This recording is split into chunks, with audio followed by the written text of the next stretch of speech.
I know you're unconvinced at this point as to, why this is being done and whether it's kind of net positive because, as Steve kind of alluded to, they're bringing in back the old management, the old guard at a time when they desperately need new growth drivers and restructuring.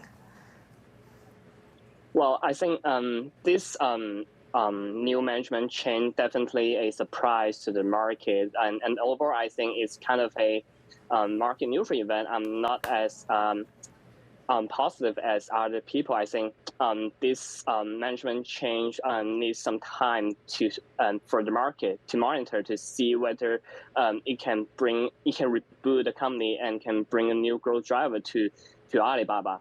I think the rationale behind is that probably Alibaba's rationale is trying to bring the old management back to the stage again as a better coordinator. You see Alibaba's an announcement yesterday saying that Alibaba Group will as a better coordinator to coordinate their 6 business line. So I think bring back 2 co-founder back to the stage as chairman and CEO can definitely serve a good job on that.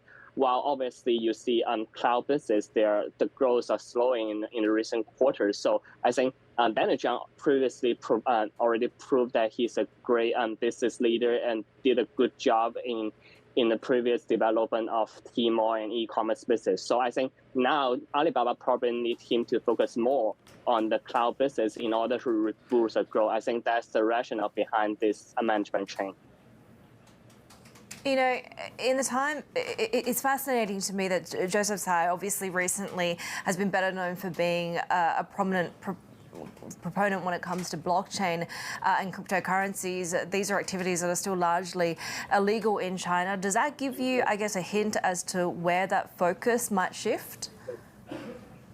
Well, I think AI, as the management mentioned in the previous conference going results, and definitely that's one of the focus of the company. And in fact, they have Damo Academy that focused a lot on the new technology development. So I think that could be one of the focus of the company. But still, as Stephen mentioned before, e-commerce still take a major part of the company. So that's why I think Alibaba will still focus on e-commerce first. And you see appoint Eddie Wu, who is also in charge of the e-commerce unit of Alibaba to become the CEO of the company. While the second growth driver will be the cloud business. So I think AI will definitely be a focus, but still in the short term, the majority of the business will still be the e-commerce business. We've been focusing a lot on how Joe Tsai, Eddie Wu, they're known to Wall Street and they're popular in the US, Willer. But what about, in China and Hong Kong and in the region? Are they also as popular? Will they get on with regulators and will they be able to talk to authorities in the way they need to in order to do business? I think in terms of the regulation side, after the crackdown of the IPO and also previous ratification on e-commerce business, Alibaba has been doing a really good job in terms of regulation side. And also these 2 co-founders, they have been with the company for a really long time. So I think in terms of communication with the regulators, I think it will still be a smooth process, and I think Alibaba should be okay on that.